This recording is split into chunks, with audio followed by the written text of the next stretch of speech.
चलिए हम लोग पढ़ रहे थे सिस्टम ऑफ लीनियर इक्वेशन। उसमें आप लोग को बताया गया था नॉर्मली कि जो सिस्टम ऑफ लीनियर इक्वेशन होता है उसको कैसे मैट्रिक्स में हम लोग रिप्रेजेंट करते हैं। तो याद करिए बताए थे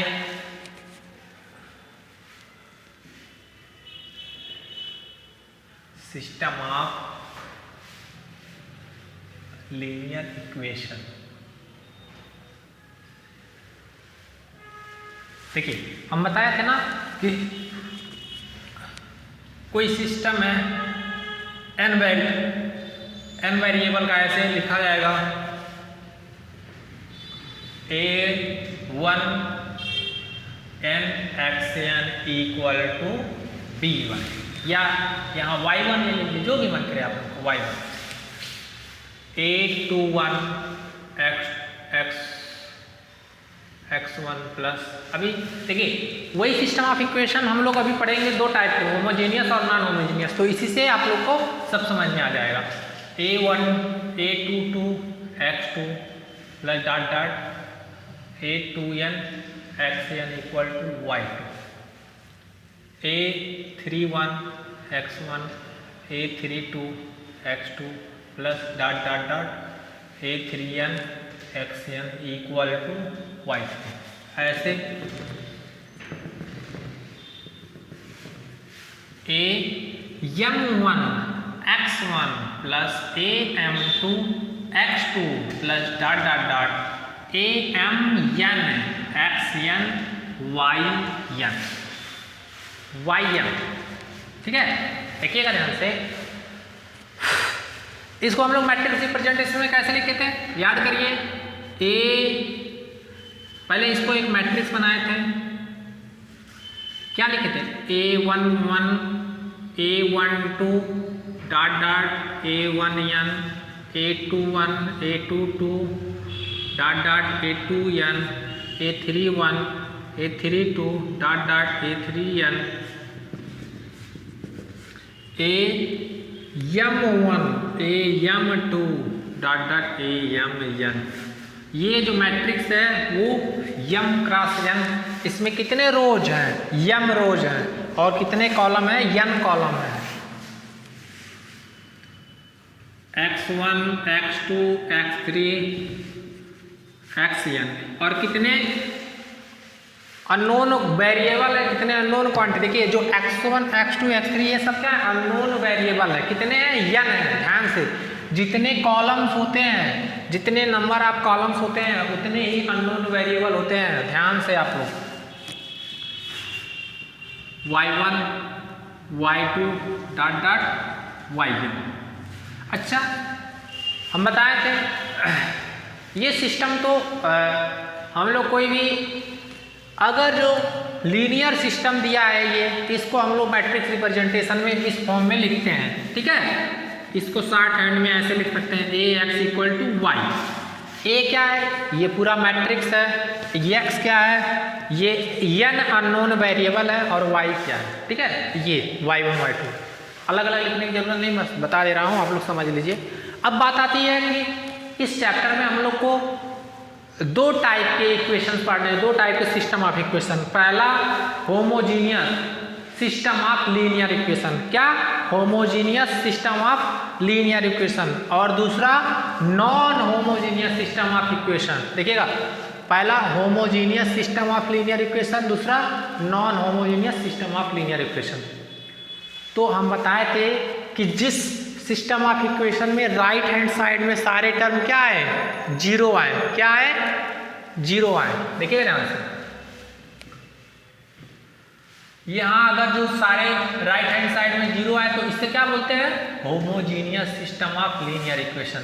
क्या बोलते हैं homogeneous system of linear equation.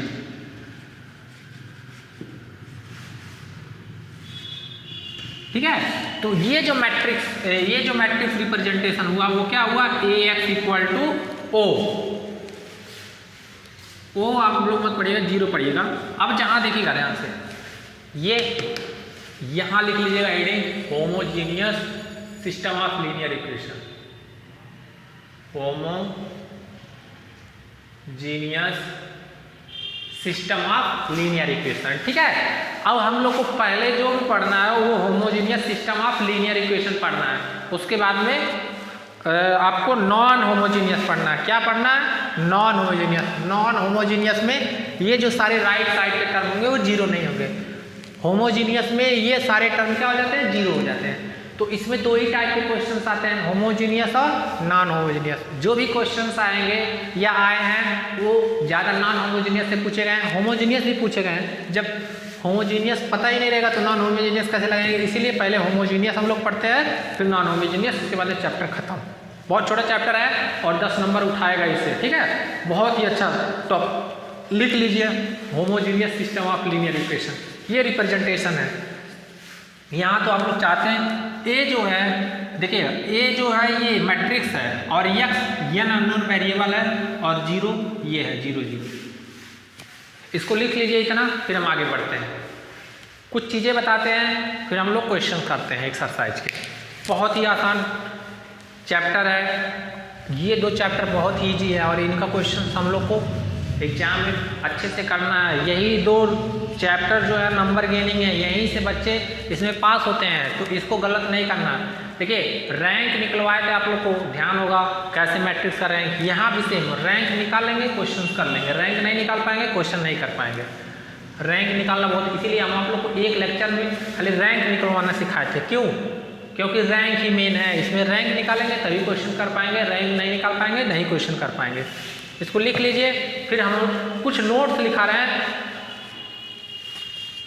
ध्यान रखिएगा। देखिए यम क्रॉस यम मैट्रिक्स, इसमें कितने रोज हैं? यम रोज हैं और कितने कॉलम है? यन कॉलम है। तो देखिएगा ध्यान से, जितने अननोन होते हैं, number of unknown,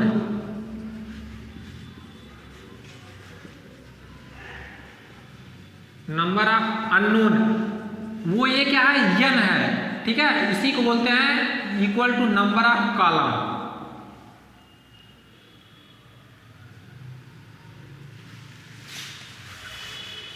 number of unknown x1 x2 ये कितने हैं? इसमें यन है और इसी को बोलते हैं नंबर ऑफ कॉलम। चाहे हम बोले नंबर ऑफ कॉलम या नंबर ऑफ अननोन, बात एक ही है। ठीक है, इसलिए कि इसका यूज है, अभी हम बता रहे हैं। इसको मिटा देते हैं, वीडियो पॉज करके आप लोग लिख लीजिएगा जो नहीं लिख पाया। देखिएगा ध्यान से। अब देखिए पहला इंपॉर्टेंट नोट्स है, ध्यान में आप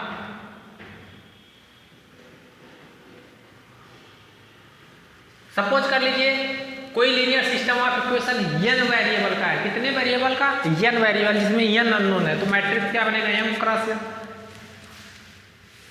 लेट जो देखिएगा मैट्रिक्स मान लीजिए A ij m cross n, इसमें कितने, और ये होमोजीनियस सिस्टम है तो होमोजीनियस सिस्टम किस फॉर्म में होता है? Ax equal to 0। देखिए Ax इक्वल टू 0 अभी पीछे बताया, homogeneous system, homogeneous system of linear equation किस फॉर्म में होता है? Ax equal to 0। ये क्या बताता है? ये एक मैट्रिक्स है m क्रॉस n। तो अगर इफ केस फर्स्ट,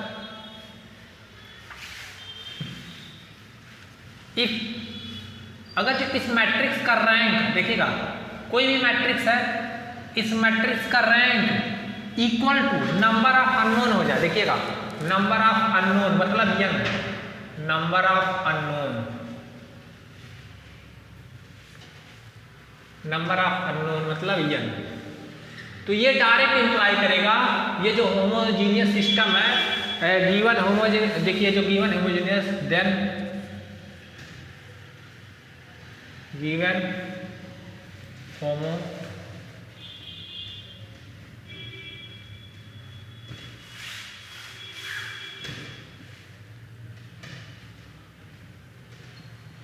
अभी क्वेश्चन कराएंगे समझ में आ जाएगा ये यूज हो, ये जो given homogeneous system of equation है,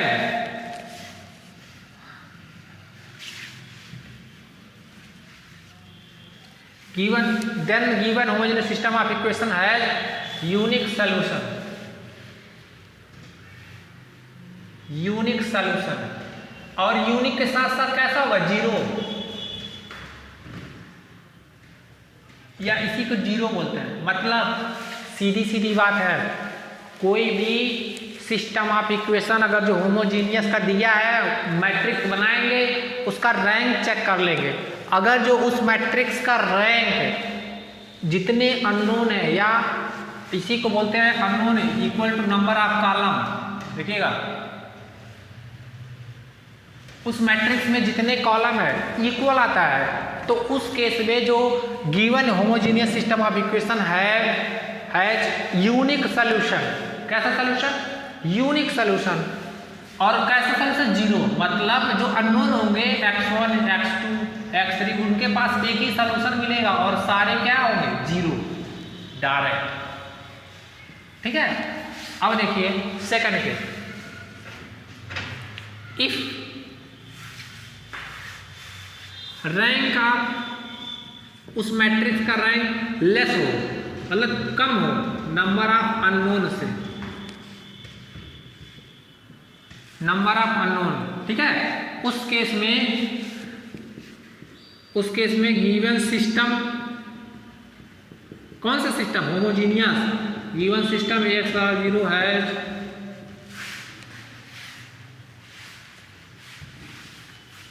इनफाइनाइटली मेनी सोल्यूशन। कैसा? Infinitely many. देखिए अभी आप लोग को लग रहा होगा सर क्या लिखा रहे हैं, कुछ समझ में नहीं आ रहा। बिल्कुल ये नोट्स लिख लीजिए, अभी ये क्वेश्चन लगाएंगे सब क्लियर हो जाएगा। Rank A less than number of unknown, number of unknown equal to number of column होता है। कोई भी मैट्रिक्स दिया रहे, मतलब कोई भी सिस्टम दिया रहेगा उसको हम लोग कैसे कन्वर्ट करेंगे? मैट्रिक्स फॉर्म में। ठीक है। मैट्रिक्स फॉर्म में कन्वर्ट करके उस मैट्रिक्स का रैंक निकाल लेंगे।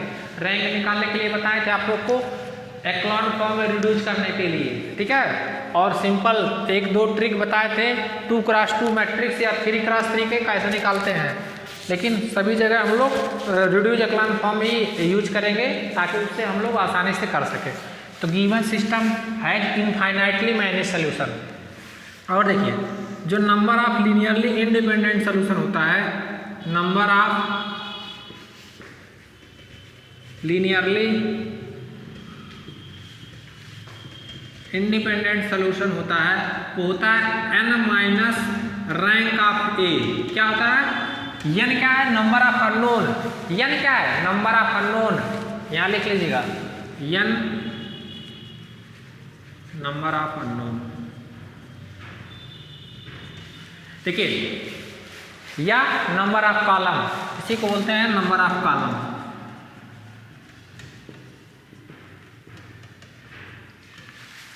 ठीक है। पूछेगा आप लोग को कितने लीनियरली इंडिपेंडेंट सॉल्यूशन मिलेंगे। मैट्रिक्स देख के आप लोग को पता चल जाएगा कितने कॉलम है, और उस मैट्रिक्स का हम लोग क्या निकाल लेंगे? रैंक निकाल लेंगे। क्या निकाल लेंगे? रैंक। और नंबर ऑफ अननोन में से रैंक को माइनस कर देंगे, जो वैल्यू आएगी चाहे 1 आए 2 3 जो भी आएगा उतने ही लीनियरली इंडिपेंडेंट सोल्यूशन मिलेंगे। कितने मिलेंगे? उतने ही लीनियरली इंडिपेंडेंट सोल्यूशन मिलेगा। और एक चीज और है, जितने मान लीजिए एक लीनियरली इंडिपेंडेंट सोल्यूशन मिला, कितना? एक, तो उस केस में एक वेरिएबल को फिक्स करेंगे जब सॉल्व करेंगे। चलिए अब क्वेश्चन पे आते हैं, इसको लिख लीजिए। अब क्वेश्चन का आते सारा क्लियर हो जाएगा। बहुत ही इजी क्वेश्चन, बहुत ही आसान है। चलिए पहले इसको लिखिए, उसके बाद हम लोग करते हैं।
क्वेश्चन करते हैं, समझ में आ जाएगा। लिख लीजिए, क्वेश्चन करते हैं और आसानी से सब समझ में आ जाएगा आप लोग को। बहुत ही ईजी चैप्टर है, थोड़ा भी घबराना नहीं है। ये देखिए, ये जब यूज करेंगे पीछे से, अभी जब क्वेश्चन लगाएंगे तो पीछे देख के आप लोग को सारी चीज़ें समझ में आ जाएगा। पहली बार कोई एक सिस्टम ऑफ इक्वेशन देगा, उसको मैट्रिक्स फॉर्म में कन्वर्ट करेंगे, उसका रैंक चेक करेंगे। अगर जो रैंक नंबर ऑफ अननोन दिए होंगे x1 x2, number of unknown के इक्वल आ गया रैंक, या नंबर ऑफ कॉलम, दोनों एक ही होता है, तो उस केस में कहेंगे ये जो गिवन होमोजीनियस सिस्टम है वो यूनिक सोल्यूशन रखेगा। यूनिक सोल्यूशन मतलब जीरो सोल्यूशन। देखिए, यूनिक सोल्यूशन होमोजीनियस सिस्टम के लिए वो जीरो ही होता है। तो जहाँ x1 x2 होगा या x y z जितने भी वेरिएबल होंगे सबकी वैल्यू जीरो, आंसर। दूसरा, अगर जो रैंक लेस आया नंबर ऑफ अननोन से, उस केस में हम कहेंगे कि गिवन सिस्टम ऑफ इक्वेशन, जो homogeneous given system of equation है Ax = 0, उस फॉर्म में को वो बोलेंगे वो system of equation infinitely many solution मिलेगा। अब बात करते हैं ये number of linearly independent solution क्या होता है, वो अभी जब क्वेश्चन कराएंगे तब वहाँ से समझ में आ जाएगा। लेकिन number of linearly independent solution क्या होता है कि कोई भी मैट्रिक्स है उसका जितने अननोन है माइनस उस मैट्रिक्स का रैंक निकाल देंगे तो उतना number of linearly independent solution मिल जाएगा। चलिए क्वेश्चन करते हैं आप। तो कोई भी देखिएगा ध्यान से, अभी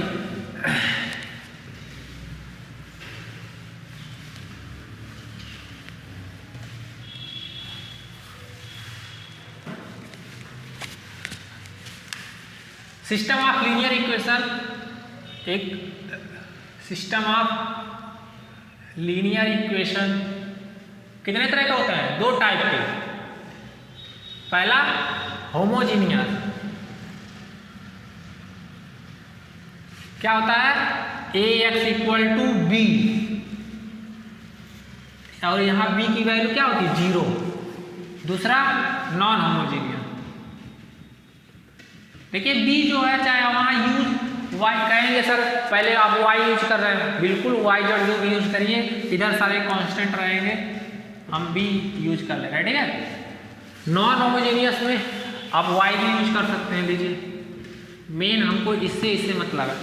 नॉन होमोजेनियस केस में ये जो राइट साइड में कुछ नंबर्स रहेंगे 1 2 3, यहाँ होमोजीनियस के केस में 0 रहेगा। तो आप लोग यहाँ से पहचानेंगे कौन होमोजीनियस है कौन नॉन होमोजीनियस है। Ax = 0, कोई भी system of equation right side में सारे टर्म में राइट साइड में जो 0 आए उसे क्या बोलते हैं? होमोजीनियस, और 0 ना आए तो नॉन होमोजीनियस। चलिए अब क्वेश्चन करते हैं। तो सबसे पहले देखिए, हम लोग को ये पढ़ना होमोजीनियस फिर नॉन होमोजीनियस, उसके अंदर चैप्टर है एक लेक्चर लगेगा। आज होमोजीनियस खत्म हो जाएगा, कल नॉन होमोजीनियस, तो चैप्टर एंड हो जाएगा, ठीक है। बहुत छोटा चैप्टर है और बहुत इजी चैप्टर है। कल तो क्लासेस ही नहीं रहेगी संडे को। क्वेश्चन देखिए, कह रहा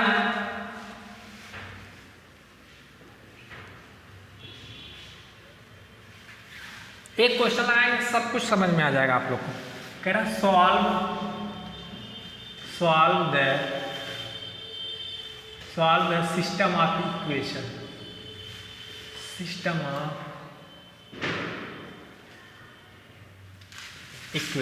solve the system of equation. देखिएगा, x + 3y - 2z = 0, ठीक है। 2x - y + 4z = 0 and third x - 11y + 14z = 0। ये 3 इक्वेशन दिया, देखिएगा ध्यान से। कह रहा solve the system of equation, बस इतना ही दिया है, ठीक है। सॉल्यूशन, और आप लोग घबराइए नहीं, ऐसा नहीं देगा कि n इक्वेशन दे देगा। सिंपल 2 इक्वेशन देगा, 3 इक्वेशन देगा, 4 देगा, ठीक है। इससे ज़्यादा 3 या 4 इक्वेशन देंगे, उससे ज़्यादा नहीं देंगे। सबसे पहले जो गिवन सिस्टम है हम लोग कन्वर्ट कर रहे हैं मैट्रिक्स फॉर्म। तो लिखिए, गिवन सिस्टम, देखिए राइट साइड में सारे टर्म क्या है? 0 है, तो यहां से ये क्या होगा? होमोजीनियस, ठीक है।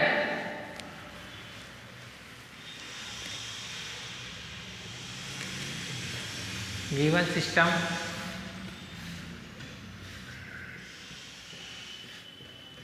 कन्वर्ट इन मैट्रिक्स फॉर्म, ठीक है।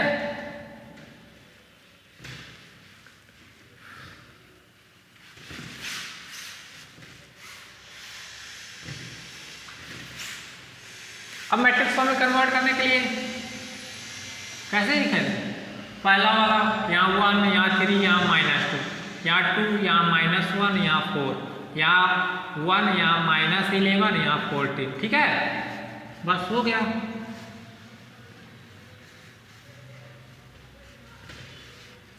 ये ठीक है। अब यहाँ क्या लिखेंगे? x y, ऐसे आप लोग सीख लीजिए कन्वर्ट। और इधर क्या लिखेंगे? 0 0 0, ठीक है। ये किस फॉर्म में हुआ जी? ax = 0, जहाँ देखिए वेयर, ऐसे आप लोग को लिखना वेयर a 1 3 -2 2 -1 4 1 -11 14, ठीक है। और x y z, देखिए इसमें कितने अननोन हैं? ये जो 0 हुआ वो 0 0 0, ठीक है। कितने अननोन है? 3 अननोन है। ये मैट्रिक्स कितने क्रॉस कितने की है? 3 क्रॉस 3 की है।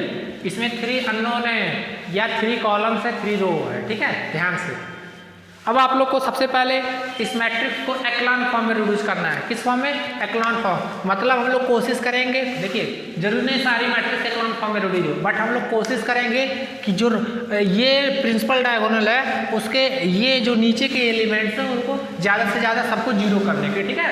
वही एक्लॉन फॉर्म रिड्यूस करेंगे। चलिए ये तो हो गया। अब ax = 0 कहेंगे कौन सा सिस्टम ऑफ इक्वेशन है? आप लोग का answer homogeneous system of equation है, ठीक है। चलिए अब इसमें हम लोग कुछ रो वाला कॉलम एलिमेंट्री ऑपरेशन अप्लाई कर रहे हैं। देखिएगा हम क्या कर रहे हैं, अब इस सिस्टम को यहाँ अभी बता रहे हैं। देखिए इसको 0 करना है तो क्या करेंगे? दिस माइनस दिस, मतलब ये थर्ड रो है और ये फर्स्ट रो है। थर्ड रो में से फर्स्ट रो को थर्ड रो को फर्स्ट रो से घटा दे रहे हैं तो ये 0 हो जाएगा। दैट मीन्स 1 3 -2, पहले वाले को ऐसे लिखो, और यहाँ x y z 0 0 0। देखिए पहला क्या कर रहे हैं, इसमें जो हम लगा रहे हैं, अप्लाई कर रहे हैं, वो R3 क्या रिप्लेस कर रहा है? R3 minus R2, R3 minus R2, R3 minus R2। अब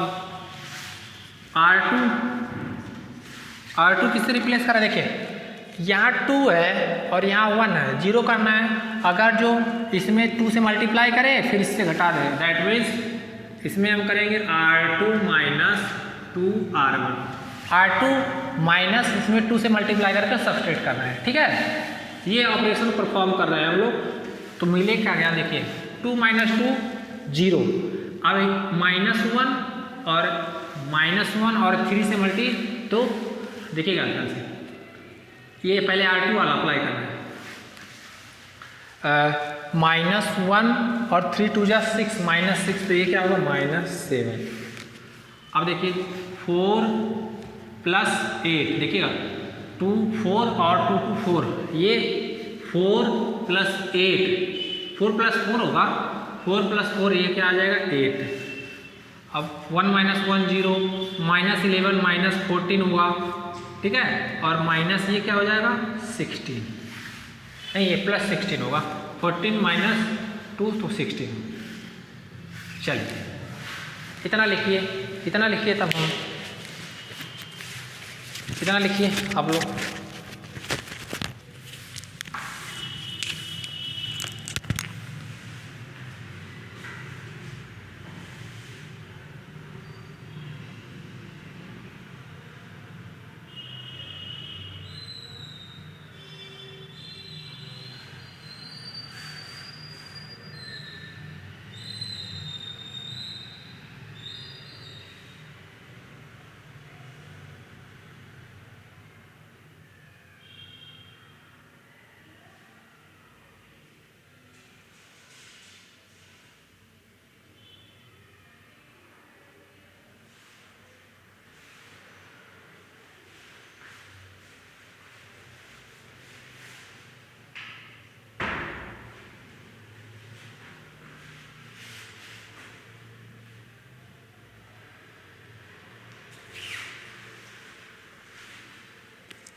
यहाँ आपको परफॉर्मिंग भी लिख सकते हैं, मतलब ये ऑपरेशन करना है,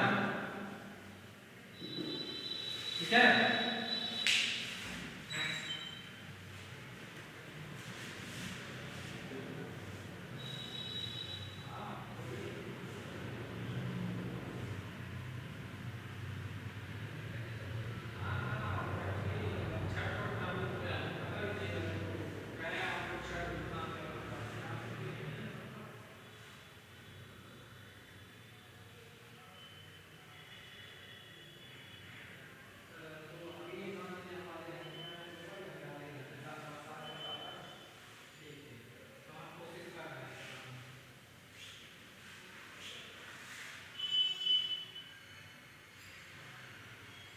ठीक है, देख रहा हूँ।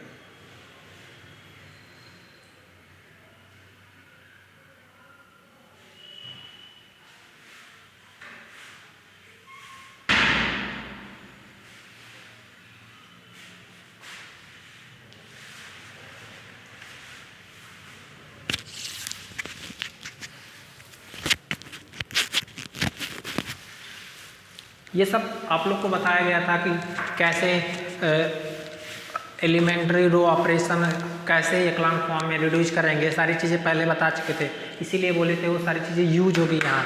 अब देखिए क्या करेंगे, अब ये भी तो खत्म हो जा रहा है, देखिए सिंपल 14 माइनस इसमें 2 से मल्टीप्लाई कर दे, फिर सब्सट्रैक्ट कर दे, तो ये 14 माइनस 14 माइनस माइनस प्लस, तो 14 प्लस माइनस 14 प्लस 14 जीरो हो जाएगा। तो जो नेक्स्ट इसको लिखिए, आगे मिटाते हैं। मैट्रिक्स पढ़ाया जा रहा है तो बोर्ड छोटा पड़ेगा, ठीक है। तो नेक्स्ट परफॉर्मिंग, मतलब आप लोग लिख सकते हैं कि नेक्स्ट जो है परफॉर्म कर रहे हैं हम लोग परफॉर्मिंग। आप क्या करेंगे देखिएगा ध्यान से, ये थर्ड रो है, थर्ड रो को जीरो करना है, तो थर्ड रो किससे रिप्लेस करेंगे, third row minus 2 into second row, ठीक है। चलिए तो क्या मिलेगा, वी गेट, देखिएगा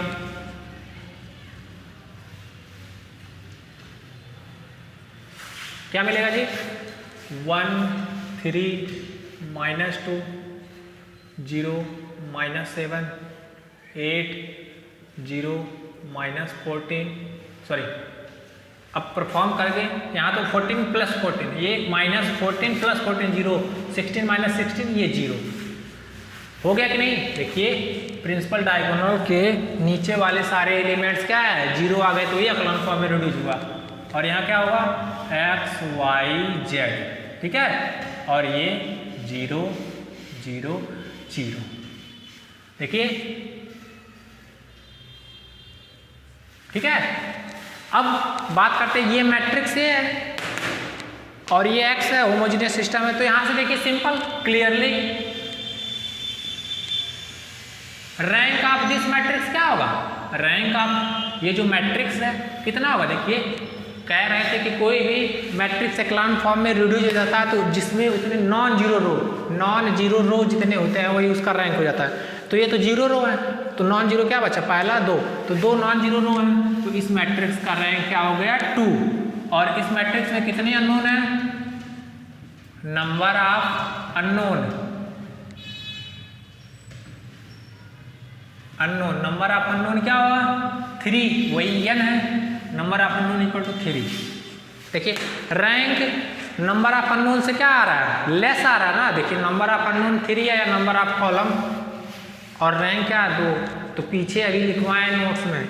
इस केस में ये जो गिवन सिस्टम ऑफ इक्वेशन है इनफाइनाइट सोल्यूशन, ठीक है, तो ये इनफाइनाइट सोल्यूशन पर जज करेगा। देखिएगा ध्यान से, इसको लिख लीजिए, मिटा दे इसको।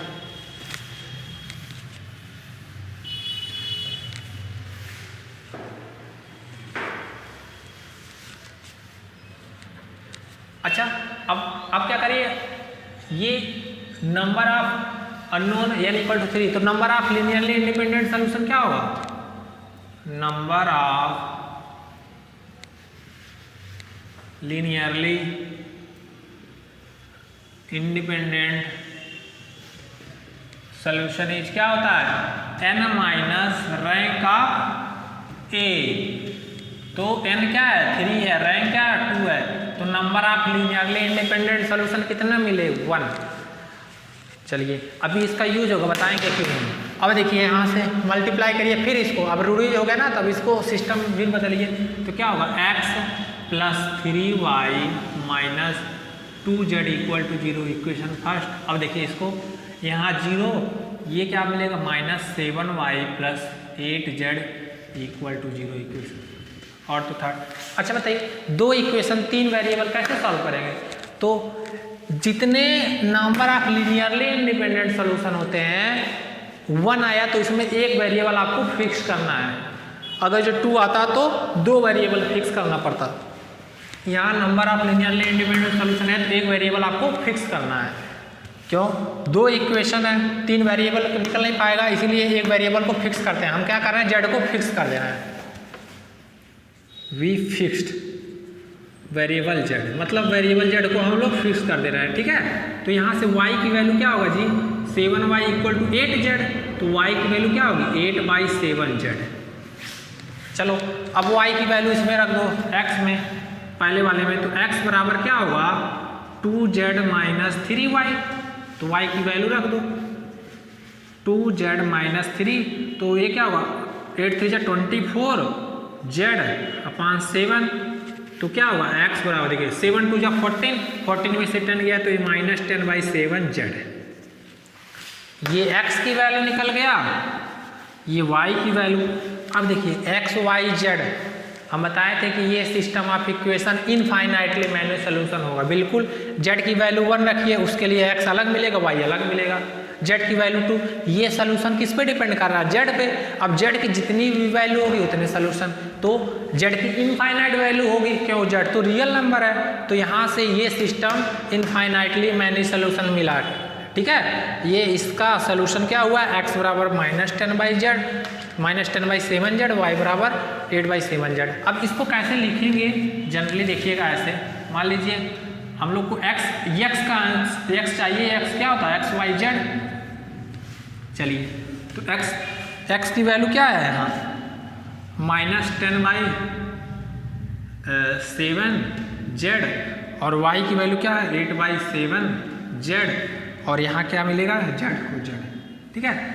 क्या करना है, देखिए यहाँ 7 7 है तो 7 से सब में मल्टीप्लाई कर देंगे, तो ये आपको फाइनली मिलेगा -10, और यहाँ क्या मिलेगा 8, और ये क्या मिलेगा 10, सॉरी देखिए 2 में डिनोमिनेटर तो क्या करा, सब में 10 से 7 से मल्टीप्लाई करा, तो ये 7 7 खत्म, तो यहाँ 10 8, और यहाँ क्या होगा 7, ठीक है। ये आपका सोल्यूशन मिला, या इसको ऐसे भी लिख सकते हैं आप लोग -10 8 7।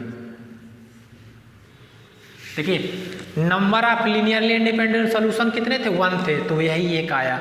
अब z की जितनी भी वैल्यू लेंगे, z की डिफरेंट देखिए नंबर ऑफ लीनियरली इंडिपेंडेंट कहेंगे सर, लीनियरली इंडिपेंडेंट सॉल्यूशन और मेन सॉल्यूशन में क्या अंतर है। देखिए लीनियरली इंडिपेंडेंट सॉल्यूशन बताता है कि किसी से, इसमें देखिए जो भी वेक्टर आएंगे ये एक ही लीनियरली इंडिपेंडेंट होगा, बाकी सारे लीनियरली डिपेंडेंट मिलेंगे। सोल्यूशन तो कितने मिलेंगे इनफाइनाइटली, लेकिन उसमें से लीनियरली इंडिपेंडेंट कितने होंगे, बस एक ही होंगे, ठीक है। तो ये आपका आया, यही आपका आंसर हो जाएगा फाइनली, ये x y z, ठीक है, ये आंसर हो जाएगा। लिख लीजिए, बहुत आसान था, x y की वैल्यू निकालना था एक्लॉन फॉर्म रिड्यूस करके।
क्या लिखेंगे?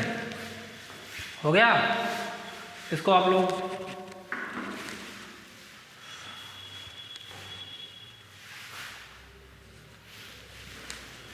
चलिए इसको पॉज करके लिख लीजिएगा। तो यहाँ से लिखेंगे the general solution of given homogeneous system is, एक लाइन लिख लीजिएगा आप लोग ऐसे लास्ट में,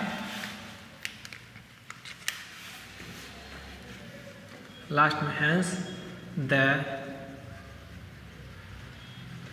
general solution of given homogeneous system is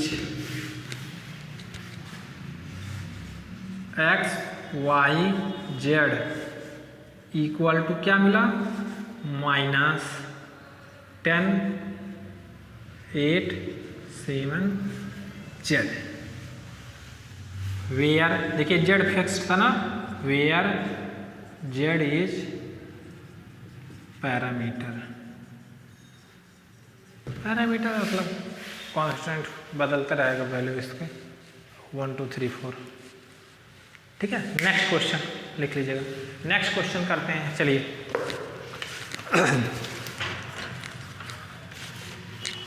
question second,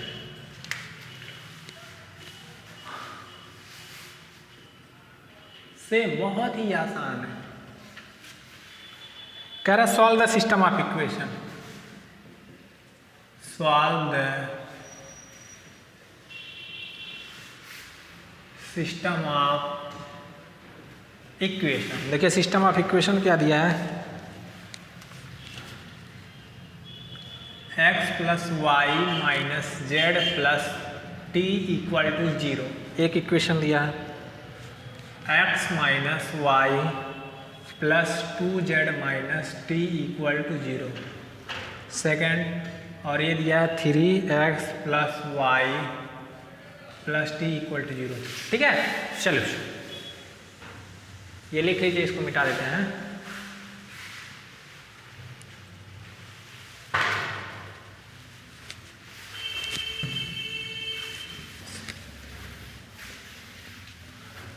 लिखेंगे ऐसे, इसको मैट्रिक्स इक्वेशन में मैट्रिक्स फॉर्म में कन्वर्ट कराएं तो लिखेंगे द गिवन सिस्टम, कुछ भी आप लोग लिख सकते हैं कि the given system is equivalent to the matrix equation, या we convert given system in matrix form, तो आप लोग को जो सुटेबल लगे। The given system is equivalent, अब कुछ भी मतलब नहीं कि गाना वाना लिख के आए, नहीं, इसमें आप जो लिखा रहा है, जैसे पीछे वाले लिखेंगे कि convert given system in matrix form, या the given system is equivalent to the matrix equation. ठीक है, ये जो गिवन सिस्टम है वो उसको हम लोग मैट्रिक्स इक्वेशन के इक्विवेलेंट लिख सकते हैं। तो कैसे लिखेंगे देखिएगा,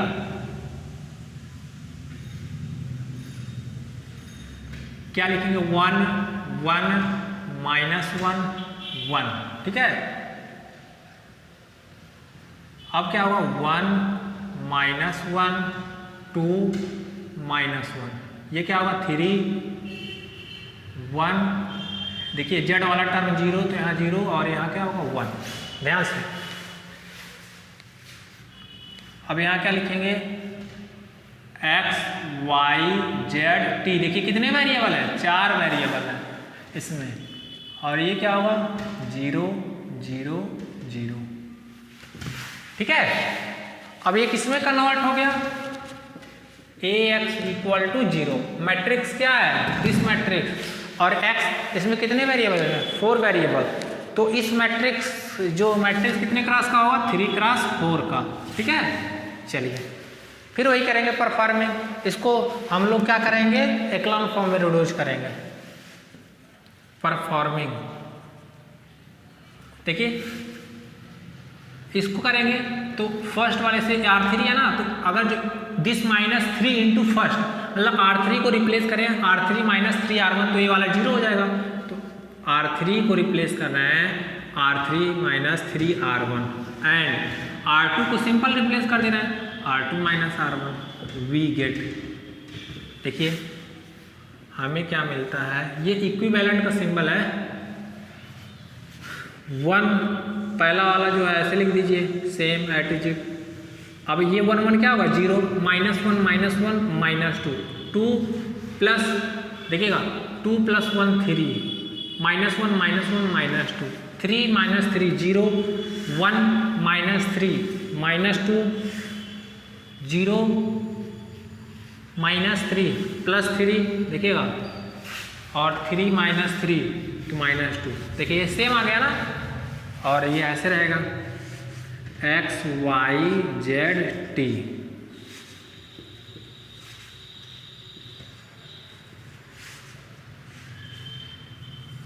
ठीक है, चलिए फिर अगेन परफॉर्मिंग।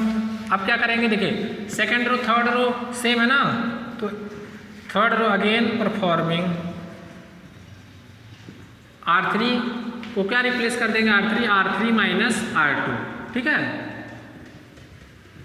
तो जब R3 माइनस R2 करेंगे तो क्या होगा 1 1 -1 1, ये 0 -2, ये क्या होगा 0 0 0 0। ठीक है, चलिए देखिए अब एक्लॉन फॉर्म में रिड्यूस हो गया ना।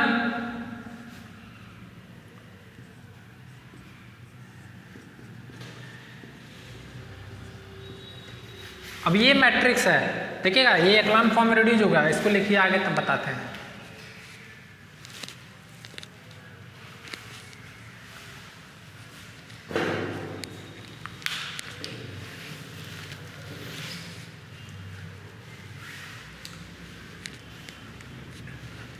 अब यहाँ से ऐसे देखिए शार्ट वे में लिख देते हैं यहाँ। अभी वीडियो पॉज करके आप लोग लिख लीजिएगा सभी लोग, देखिए वीडियो पॉज करके लिख लीजिएगा जो छूटेगा।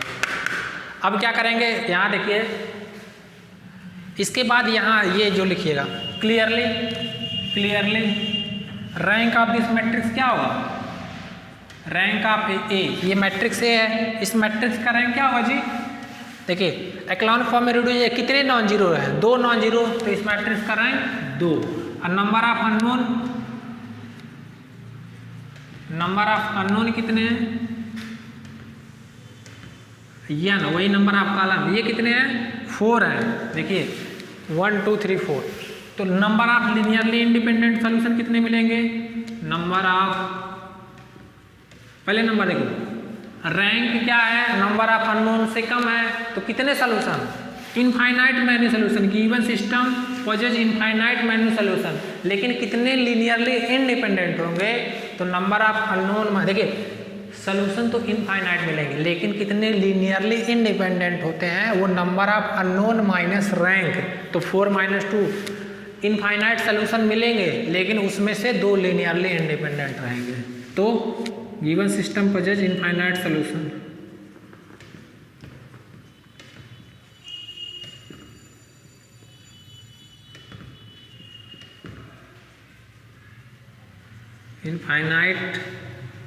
इनफाइनाइट मेनी सॉल्यूशन, ठीक है। And number of linearly independent solution क्या होगा,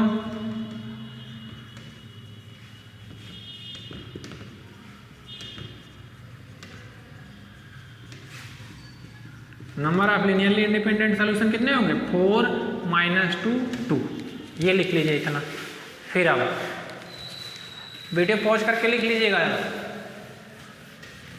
अब फिर आइए आप जहाँ से हम लोग एक्लॉन फॉर्म रिड्यूस किए फिर उस मैट्रिक्स से इक्वेशन बनाएंगे।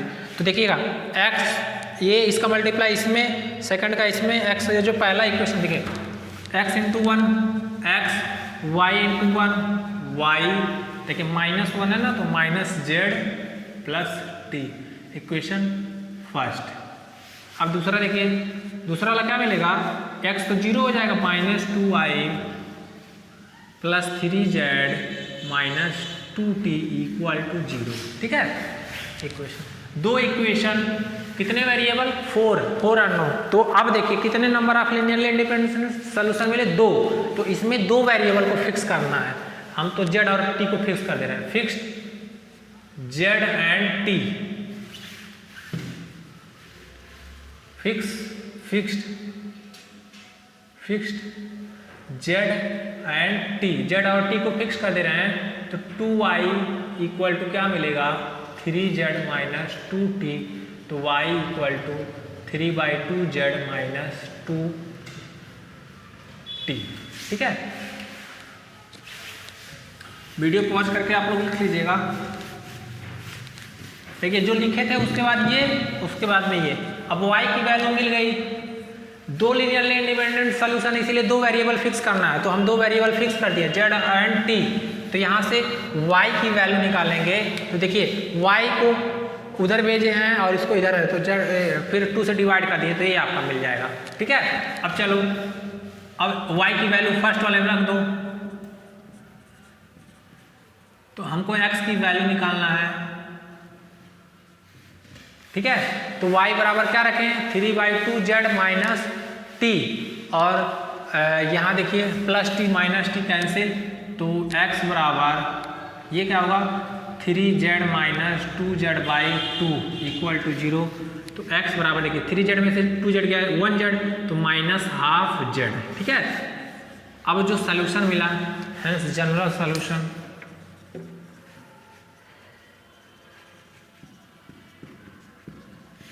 ये क्या होगा xyzt। ठीक है, तो x की वैल्यू क्या मिला माइनस 1/2z, y की वैल्यू 3/2z माइनस t, और z के तो z ही रहेगा क्योंकि ये दोनों फिक्स्ड है। यही आंसर हो गया। ठीक है, बस बहुत सिंपल है, लिख लीजिए।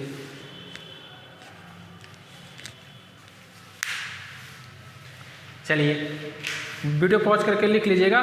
ये आज का सिस्टम ऑफ इक्वेशन जो होमोजीनियस है खत्म हो गया। एक क्वेश्चन है उसको करा के फिर नाम होमोजीनियस खत्म कर लेंगे। चलिए आप लोग वीडियो पॉज करके लिख लीजिएगा।